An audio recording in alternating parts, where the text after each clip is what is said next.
What's going on, guys? This is John from Texas Wiles, Rooster from Rooster Outdoors. and you are listening to the Wiley Rooster Boys Outdoor Podcast. Man, it's been a good weekend. You guys know what Saturday morning was? Any idea? Any takers? Any guess? It was opening day of rifle season for deer. Huh? I got a little story. I want to hear it. Well, for those of you that have already watched the video on my channel, it's the venison catch and cook opening day. I don't remember the title of it. You already know this story, but I got up bright and early, or I say bright and early, dark and early, Saturday morning, and Friday evening, my daughter was telling me, she's 5, and she's telling me she wants to go with me, and I'm like, baby girl, it's gonna be 34 degrees. It's going to be dark, and we're walking through the woods about 150, 200 yards. She's like, I don't care. I want to go. Said, okay. So, my alarm went off at 5 o'clock yesterday morning. I was up and out of bed. Went to her, tapped on her shoulder. I said, Lil, if you want to go, come on. And I'm going to tell you what, she could not get out of that bed and get dressed fast enough. What 5-year-old kid at 5 o'clock in the morning is up, So we get dressed, we get out there, and for some reason we got her this coat. It's one of those nylon, it's a mossy oak or real tree or something, but it's that material that anytime you move, you're gonna wake the dead, with the sound. Like the old, like the sweatpant type stuff we used to wear when we were younger. Yeah, zip, zip, zip. Yep. Well, we're in the blind, and she's 5, so she can't exactly sit still. However, as far as her talking and stuff like that, no, she was good. If she needed to say something, she wanted to say something, she'd whisper really quietly to me. So she has that down. But being that she's 5 years old and she has to move around, she's making a lot of noise. That wasn't an issue. However, she fell asleep, and I don't know, probably about 7:30, 7:45. I'm sitting there, and this 7-point buck walks out. He's probably 70 yards out there, and immediately I'm like, "Oh, here we go." And then I counted him, and I was like, "Oh, he's not huge, but it's good meat." And Right. as soon as he turned head on with me, I knew, nope.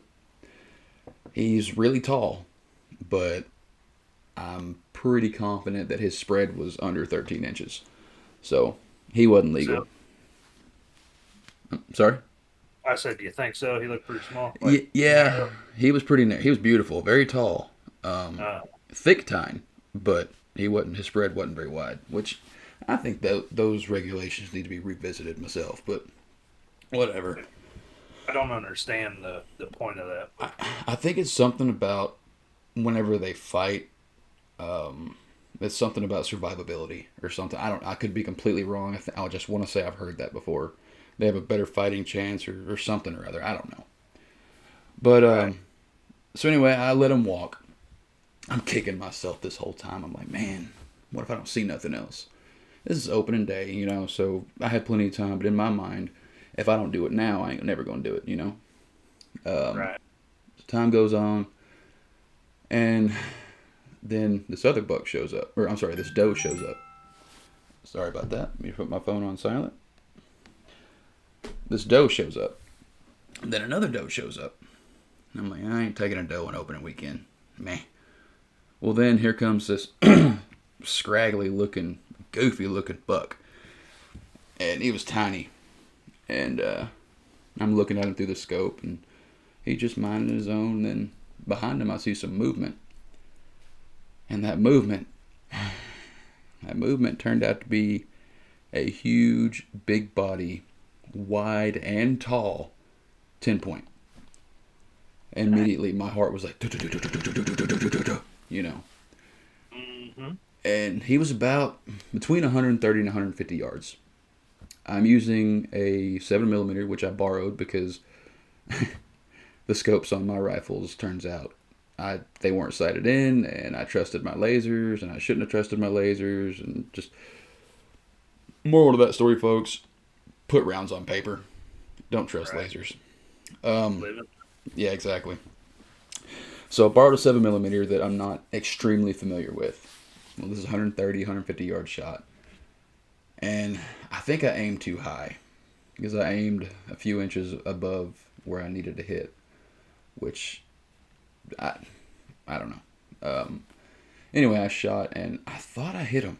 I did. I thought I hit him. But so I wake Lily up. Oh, speaking of that 7mm went off 2-3 feet from her. She never woke up. That's my kid, man. But so I wake her up and she's like, "What happened? What's going on?" I said, "Hey, I shot a deer. Let's go look, see if he's out there." Well, we go down there, and as I'm walking up there, that goofy buck that whenever I shot, of course the one that I shot at took off, and then I see the other one through the scope, and he's like, "Steve, what happened?" Well, I'm walking towards down there, and this goofy buck is still just standing there. And we're having like this staring contest. I'm walking towards him briskly, I'm not trying to be quiet or anything. And he's still just standing there, and standing there, and standing there. And I probably get 10, 15 yards from him before he finally realizes, oh yeah, I should probably leave. And he scampers off. But so I get down there, and no blood, nothing to see. And I'm like, man, I'm pretty confident I hit him. So me and my daughter, we started walking around for about 40 minutes. And in those 40 minutes, we walked up on 2 bucks that were bedded down. I think one of them was like a 6, and the other one I couldn't count, but he looked pretty good. And then we saw another doe. But all in all, that morning I saw 5 bucks and 3 does. Really good sign. Well, I thought it odd that none of them had walked up to the feeder. And I'm like, that's maybe they smelled me, maybe, I don't know. Well, once I decided my hunt was over, I thought I had seen corn on the ground around the feeder, which turns out it was just dirt. I walk up there and I check the feeder. It's bone dry. Not a kernel of corn is in that feeder. And I'm like, well, dadgummit. So that hunt was over. I ran to town. I bought corn. I went back there and filled up the feeder. Gave it a few hours, and I went back out there. Lily didn't want to go this time. I guess she was discouraged from not getting one the first time. So I go back out there, and I'm out there for about 45 minutes, and out comes this buck. And I'm like, ooh, he looks pretty good. And I counted. He was 8 point. And as soon as he turned towards me, I kind of did a noise just to get his ears to perk up. And I was like, yep, he's legal. So I shot him. And I shot about 2 inches high. The shot, it was a clean shot. But I shot a little high. I think I only nicked his heart. I got mostly lungs. Gotcha. But either or, he only ran like 15, 20 yards and he dropped. But if you watch that video, you can see the shot. And you see him flip and take off running. Anyway, I went and got him. And we took him back to camp. I gutted him and quartered him up. And me and my daughter did a catch and cook down there at the camp. We did tenderloin and peppers and onion. And man, Rooster, do you remember the smell of our camp? Yeah. Okay, mix that with the fire. And that is what my office smells like right now. That's awesome. Because I have all my gear that I haven't put up yet from the camp. And it's just, my office completely smells like our campsite. And it's kind of awesome. But kind of comforting. Yeah. But, so we did catch and cook, and that food was phenomenal. It was, oh my goodness, it was good. It looked really, really good. It was. Gonna lie. I was sitting here kind of drooling. It was good, man. And then today, I left the quarters in my cooler and had ice in there, and I left them on the porch overnight, so it's nice and cool. Anyway, I got them. Took me about 2.5, 3 hours today to get all that meat vacuum sealed and cleaned and vacuum sealed and all that stuff. And got about 40 pounds, 45 pounds of meat off of that buck. And what amazed me is he wasn't huge, like body. He wasn't huge. But the back straps on that sucker, I bet each of them were 2 pounds apiece. Dang. Maybe more than that. They were thick, man. But, oh, and then, see, in the past, anytime I wanted a mount, I would take it somewhere. Well, the last time I went, they charged me $135 just to do a European mount. Really? Yeah, that's ridiculous. You know, come on, man. Well, I decided I ain't doing that this time. So, I don't know if any of you guys out there have skinned a deer's head. It is difficult. Like, I had a hard time doing this, man. Not hard time as in because it was a deer's head and it had a face. No, it was just difficult because there's no fat. So the skin is just, the fascia is like right there on the bone. You got to get in there tight. And this is kind of gross, but the eyelids, that is some of the toughest flesh I've ever tried to cut through.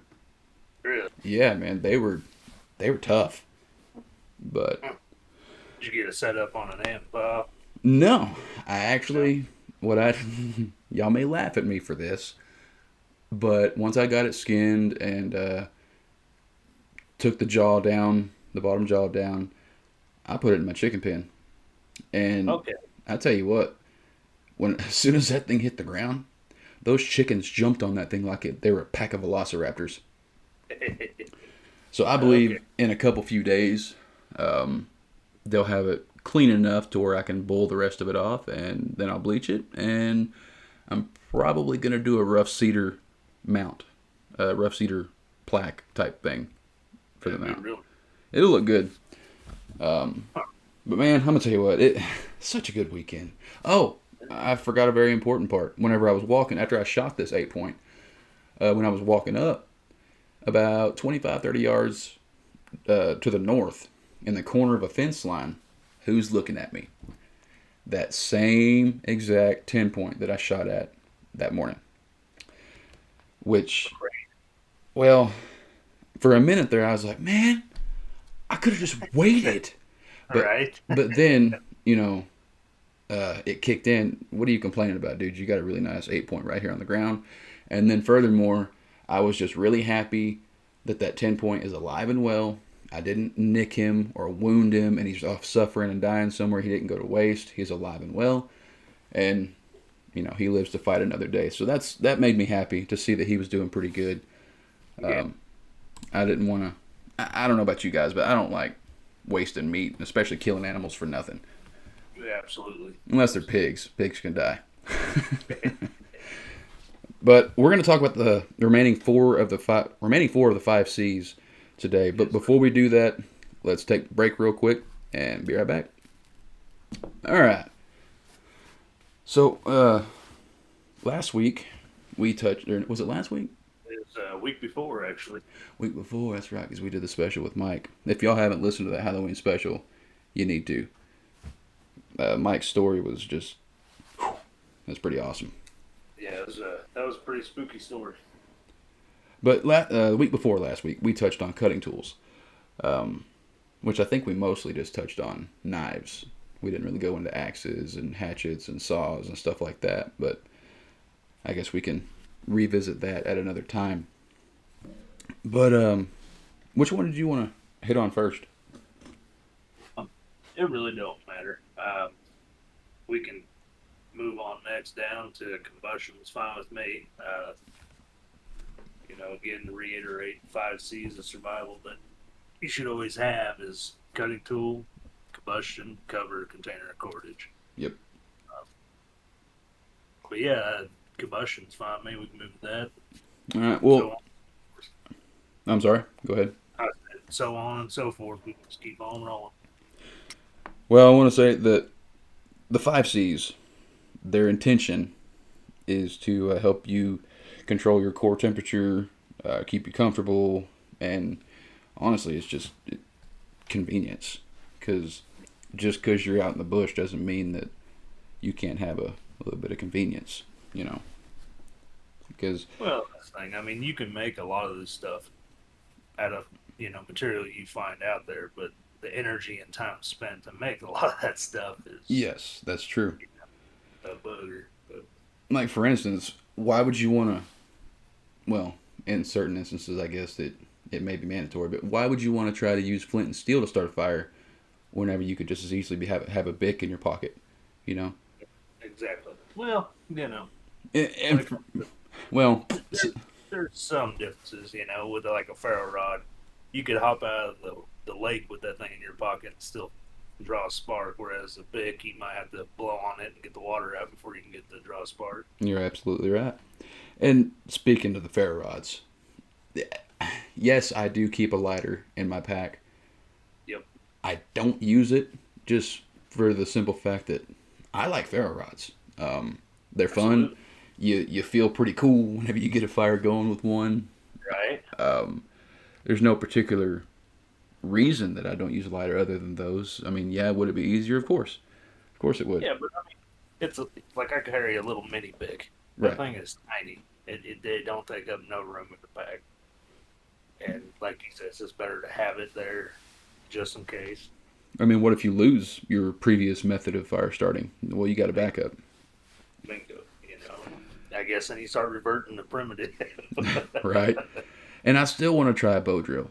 Oh, absolutely. I've never done it, but I hope it doesn't go the same way it went on Castaway and I end up cutting my hand open. But Right. you know. uh, No, blistered up.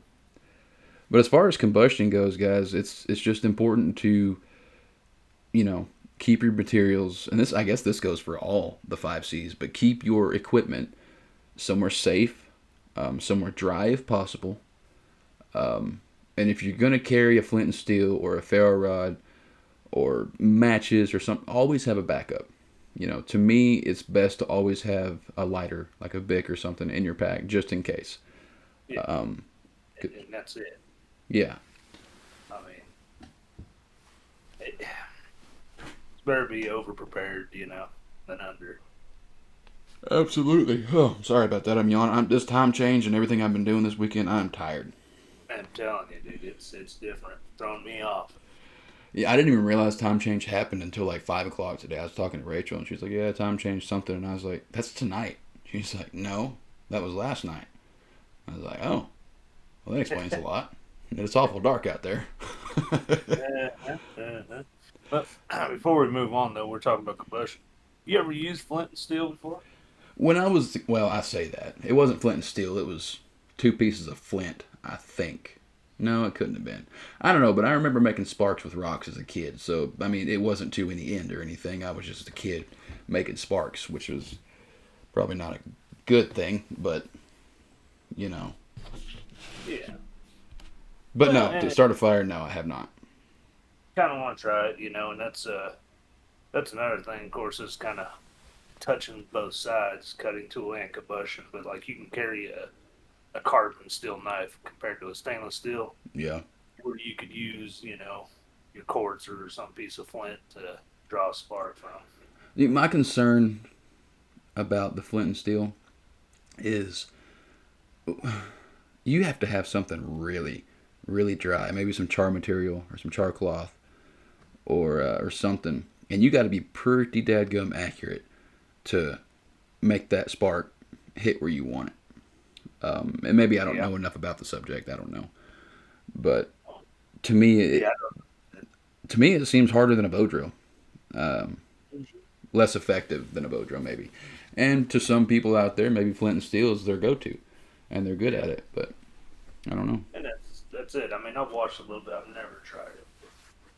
My concern is you always hear about them carbon steel. Them carbon steel blades, they'll rust and crap. Mm-hmm. Carbon steel blades, they'll rust. But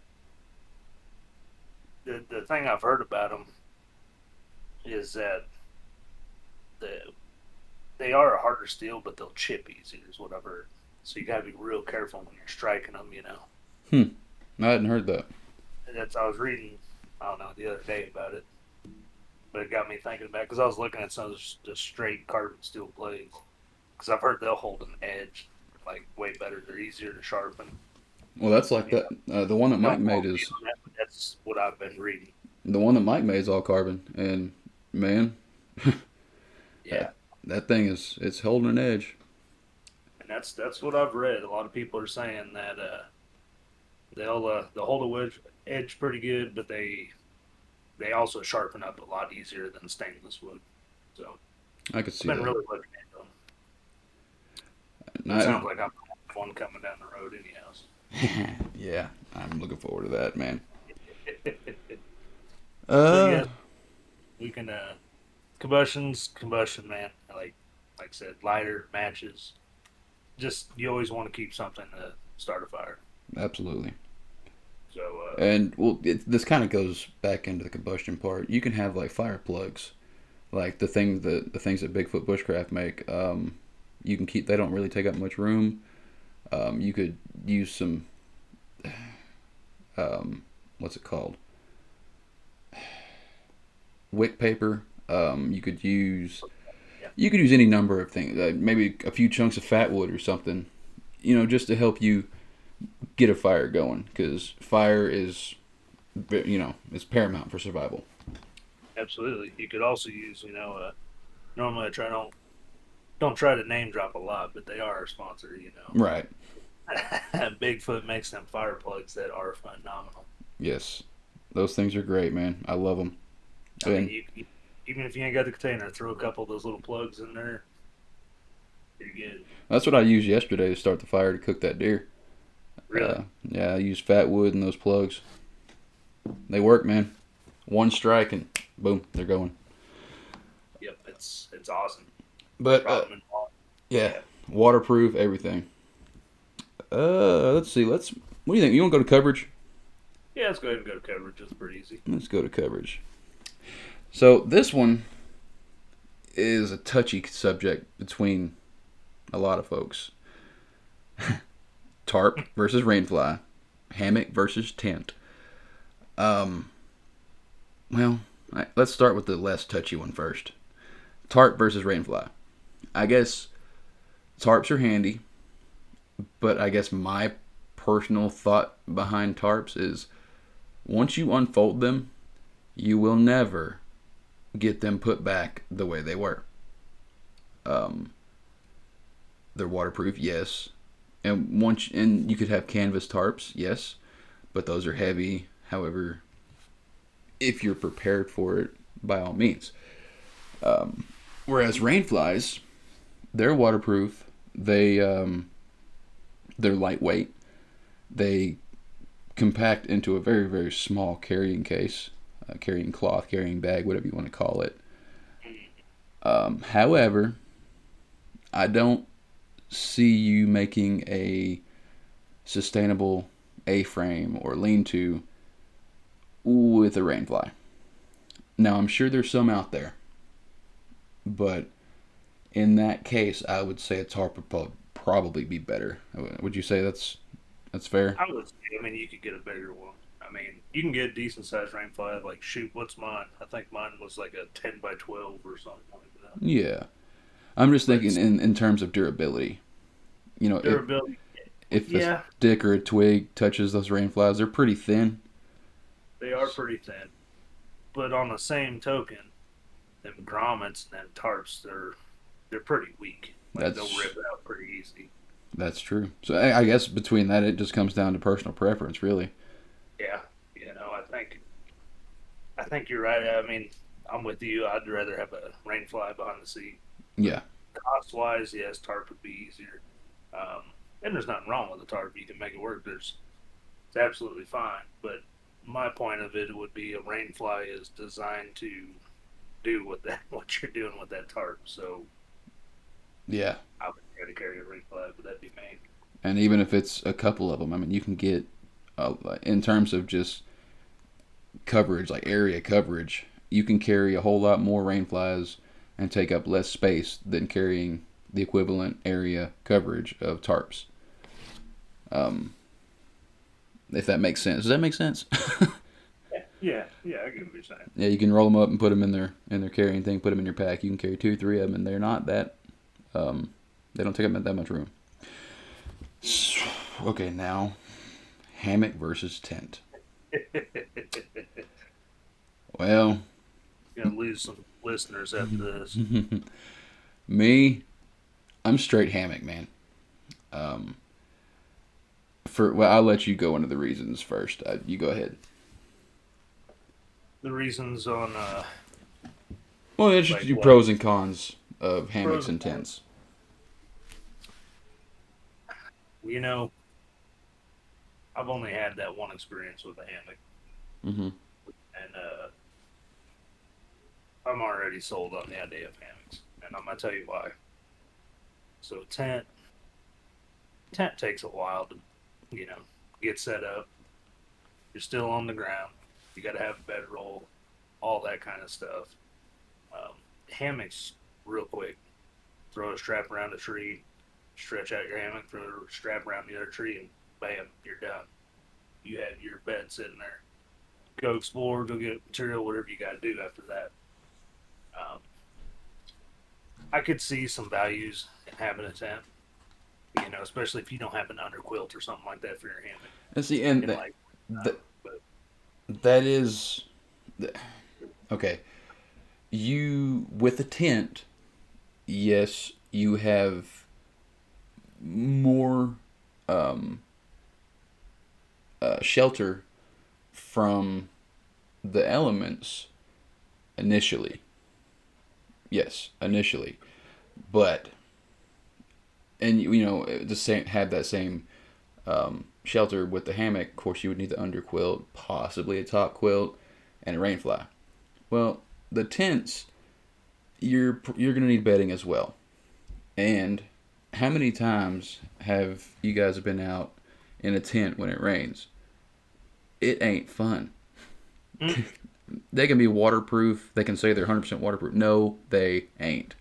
that's what I was gonna say. I don't care. Every time I've been in a tent and I'll have that thing zipped up and everything, I still somehow have water coming in there Mm-hmm. every time. And maybe it's me. I don't know. But Well, let's talk about little something crude here. I experienced this during our survival challenge. In a hammock, it's middle of the night. You're warm and snug. Nature calls. You gotta pee.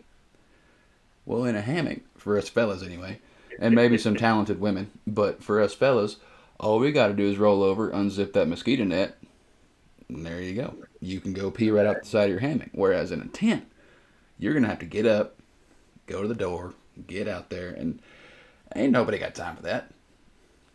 I peed and I was back to sleep within a few minutes. right?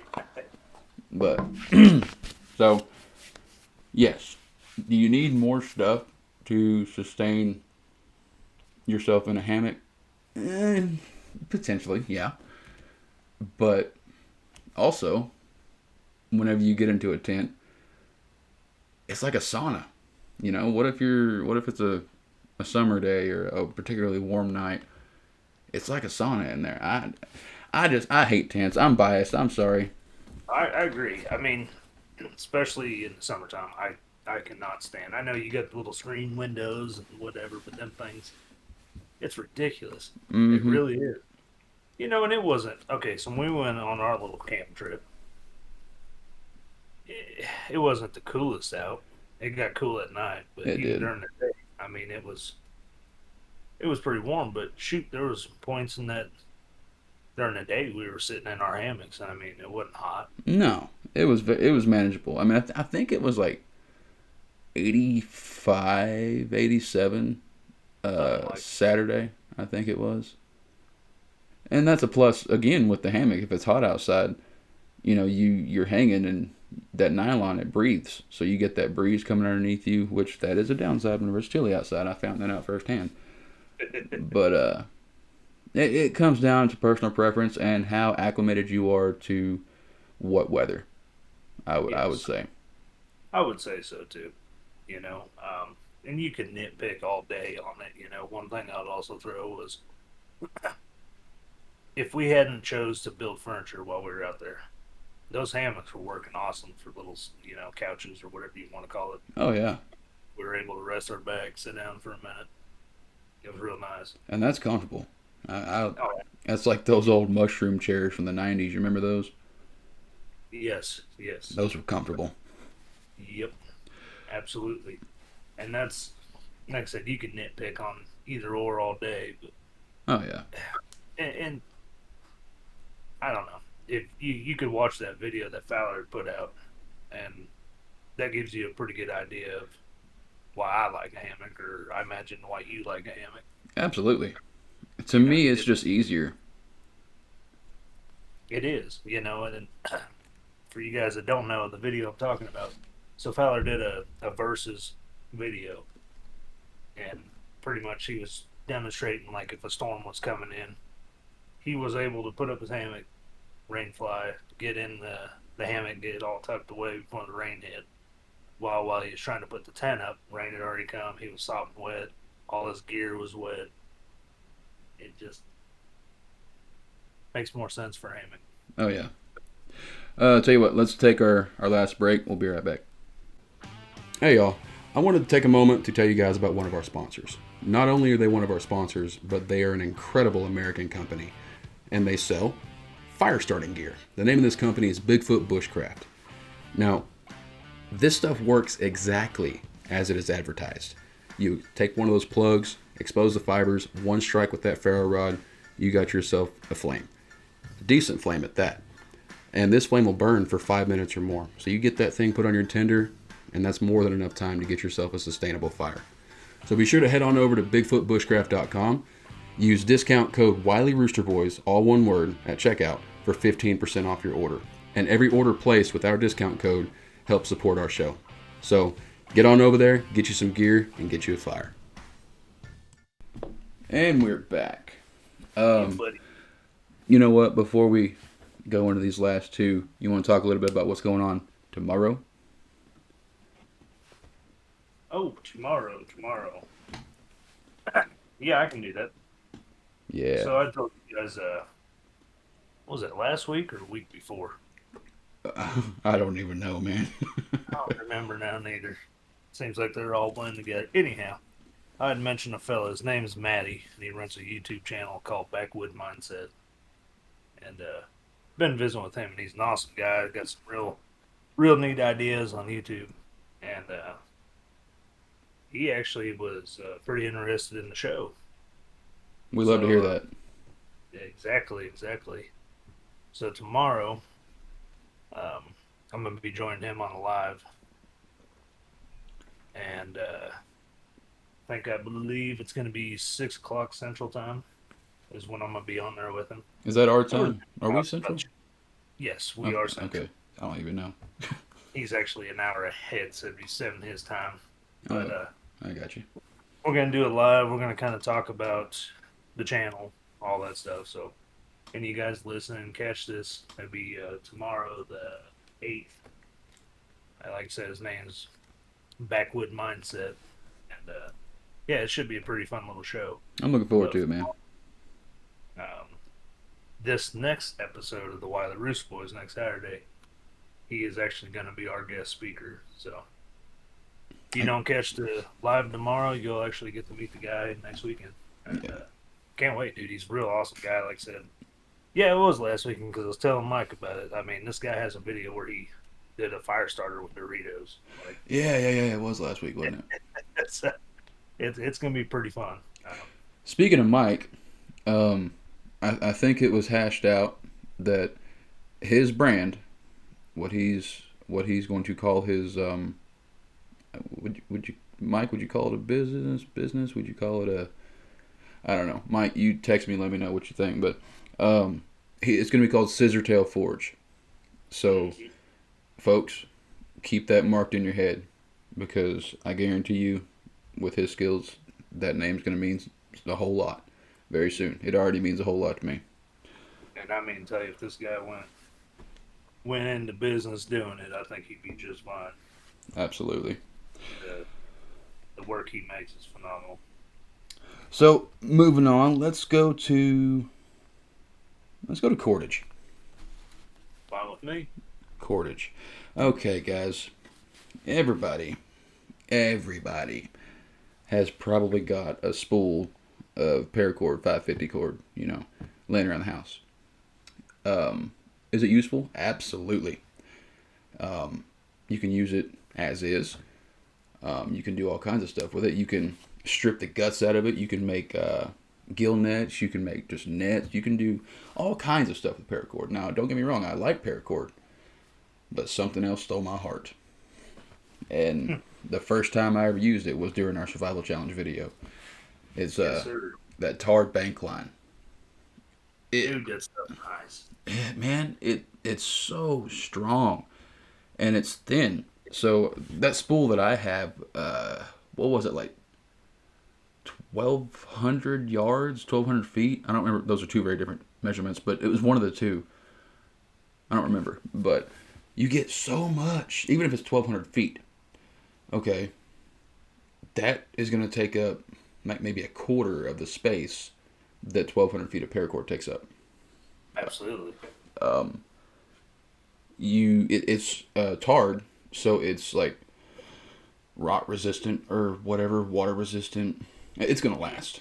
Like, I've been down to the campsite a few times since our video, and I've sat in my chair every time that I made, and she's still holding strong. Yep.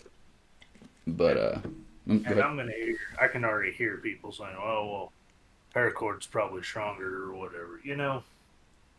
It may have and you can get that tarred bank line pretty heavy stuff. Yeah. Pound wise, it could hold up to the paracord. But the thing I want to say is about paracord is this stuff is slick. Like, especially if you break down paracord into the inner cords, they fray easy, and all together they don't hold a knot very well. No. I don't know if you've ever noticed that. Like, they stretch. Well, over time. that can be good and bad. I mean, if you need to take a knot out. But yes, I get what you're saying. I agree. That bank line, you put a knot on that stuff, it's not going loose. No, not at all. And again, with that 550 cord, okay, yeah, it'll hold 550 pounds or 500 pounds, whatever it is. Well, the thing about that is you actually put that much weight on it, and it's going to, around 300 pounds, it's going to start getting twice as long because paracord stretches bad, real bad. But I'm not, picketing against paracord. It works fine for certain applications, but absolutely. And then I'm telling you, use that bank line, you might change your mind. Oh yeah, but that's, I would call that string or whatever. Well, I guess cordage. But now let's talk about rope. Rope is very very helpful. For instance, yesterday, that deer. Let me tell you guys a story. I have, if you watch the video, you'll see that I have this winch system that I put in the receiver hitch on my side-by-side. And it's steel cable. And initially, what I was planning on using rope anyway. So I put the rope around the deer's neck. I strung it up by the head. If you want to know why, watch the video. I went to pull it up by his head, and I realized I ain't got enough lead in the pencil to do this. I'm like, man, I'm out of shape. But I'm thinking it was because the rope was the tree was very abrasive. So I was fighting against the weight of the deer and the fibers of the rope catching on the tree. At least that's my story, and I'm sticking to it.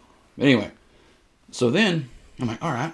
So I run my winch out on the side-by-side on that little cherry picker type deal. I ran it over the limb. And guys, between the deer being on the winch over the limb, I'm cranking. It lifted the side. It didn't take the tire off the ground, but I think if I had gone some more, it would have either twisted the receiver hitch or lifted that tire of the side-by-side off the ground.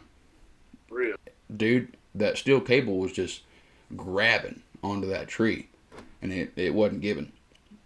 So what I ended up doing is I have I think it's 3/8 or 1/2 inch rope that I put back around the neck of the deer, and then I tied on to the headache rack of the side by side, and I just drove forward and pulled her up, which I should have done in the first place. You're not going to see this huge mess of events on the video. I cut a lot of that out, so you guys are hearing this for the first time. My stupidity, but that's the magic of making videos. I don't get to see all the stupid stuff I do. Uh, but yeah, so I mean, rope has its applications, just like tarred bank line, just like paracord. Everything you have, see, y'all noticing a pattern here. Everything we're talking about has certain applications. So, unless you're talking about tents and hammocks, and it's just hammocks, but you know, everything's got a purpose and everything's got a job to do. And making sure that whatever you're using is doing the job that it's meant for is very important. You don't want to try to use a 2-inch blade that's like a 2 millimeters thick to try and baton wood. No, you're going to use that knife for gutting up animals, or maybe some small carving jobs, something like that. So just keep in mind, don't misuse the gear that you're using, or you won't be able to use it at all. Yeah, yeah, and I mean it's all these tools, and what we're telling you, all the different types you can use. Like you were saying, it's you going out somewhere or wherever your area is, you need to plan a quarter. I Mm-hmm. mean, that's what you're wanting to carry with you. If you're somewhere up in the mountains in Arizona, it's going to get cold in the nights. Probably going to want some, in your pack, your little backpack, you're going to want something to keep you warm. Mm-hmm. But Um, that's really all I got on cordage. Um, yeah, I mean, I don't think there's a whole lot to cover on cordage. no. It's just something, it's to try to make that stuff out in the wild. You could do it, but again, what I was saying earlier, the time it takes. I don't know if any of y'all there watch people try to make cordage. It's not quick. I've never done it out of like vegetation, but I've made string, I guess you would call it, out of trash bags. Uh, Yeah. when I worked at the prison, that's a little trick that I learned from the inmates, making string from the trash bags. And I'm gonna tell you what, that was ridiculously strong string. Was it? What they would do is they would use it to like make nets and stuff to hang above their cells or hang above their beds to hold stuff. And imagine a kid's stuffed animal hammock that they keep above their bed. Yeah. Essentially, is what they would do. But well, I guess that pushes us on to containers. Yes, sir. Old containers. You want to talk about the internal conflict we had about the thermoses? See, during our challenge, guys, each of us were allowed 5 items, and we were just so concerned that the thermos was going to be a source of conflict because it was both a container and a cup. But the reasoning behind it was you don't buy the cup and the container separate; you buy it as one. hmm And then the argument could be made is, well, you buy this kit of stuff over here as one thing. You don't buy the thing separately. But well, yeah, you're right. But it was one. Yeah, exactly. The only reason we brought that up was originally the rules was going to be if you brought a cup, that counts as one. So Right. yeah, we seen it as just being smart, I guess, with our 5 items. I Right. wouldn't recommend taking a thermos for No. your backpack, but Yeah, that's kind of bulky. Unless I you mean, got room, but then by all means, yeah, go for it. yeah, by all means. But I mean, we already had our water situation in place with the bladder you brought, Hmm. the water filtration bladder. So I mean, we were good there. Talking about containers, you're the container that you're gonna want to have with you as part of the 5 C's is you're gonna first of all, it's got to be thick, preferably in a wide mouth. Hmm. Uh, need to have a lid that you can screw down, keep it watertight, preferably airtight. Hmm. Because you're going to be able to need to throw it on the fire, boil water, maybe cook in it, Well, whatever. you could even make some char material with it if it was metal. So I mean, that's kind of what I would stick to as far as a container. And I mean, you can get them little steel containers fairly cheap. You Well, know, speaking of that, well, this isn't necessarily a cup or anything, but it's called a mess kit, and it's on Amazon. Uh, it's it's a pot and pan kit that just folds up into a really compact deal, and it has a removable handle and all that stuff. And I want to say it's a pan, as a pot, some silverware, and something else. But it's like $26 on Amazon. It's Coleman. Just look on Amazon, Coleman mess kit, and that's that's a pretty cool looking kit, man. I dig it a lot. Heck yeah. I mean, absolutely. And And see, me, I love cast iron, but let's be reasonable. If you, if you're going out in the bush, you don't really. Granted, I had a cast iron yesterday, and we used a cast iron that morning for breakfast. But cast iron's heavy, cast iron's bulky. It's really not feasible to carry in your pack. It's it's just not. yeah, Even though I love it. yeah, absolutely. But sorry, I didn't mean to cut you off. Go ahead. No, you're absolutely right. I mean, those things are awesome, and like I said, they fold down, and that would work just fine. Um, absolutely. You know, there's those metal canteens you can kind of do the same thing with. Granted, it's not a wide mouth, but it's kind of like that. Right, and I wonder what would happen if we put our thermoses on the fire. You think that I don't explode? know. I think that explode It probably would. since it's a I vacuum think system. I've seen them break on the inside before from dropping them, and they're almost like a ceramic or something inside there, Hmm. and it's shattered on the inside. But Hmm. I don't know. I've never tried it.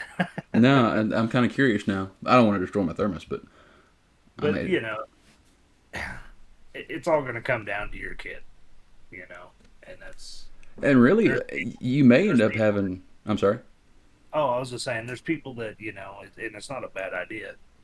Your 5Cs, they can take one of those like 1 liter stainless steel bottles, and they can fit their 5Cs in that bottle and keep it in their car. Just That's a good their idea. emergency. I mean, and that's the whole point of it. It's the situation. If you ain't got your pack on you, at least you have this container and it's holding fire, everything. You can have those little grab and go emergency blankets or trash bag, whatever. It's kind of funny that you brought that up. That you're talking about. You could fit everything in that bottle. Well, I was about to go another route, and I was going to say, you may have 3 or 4 different packs. you know, one for this type, one for this type, one for this type, and There's either a or is lot of folks fine. that do. Yeah, Right, but right. there's a lot of folk that have different packs.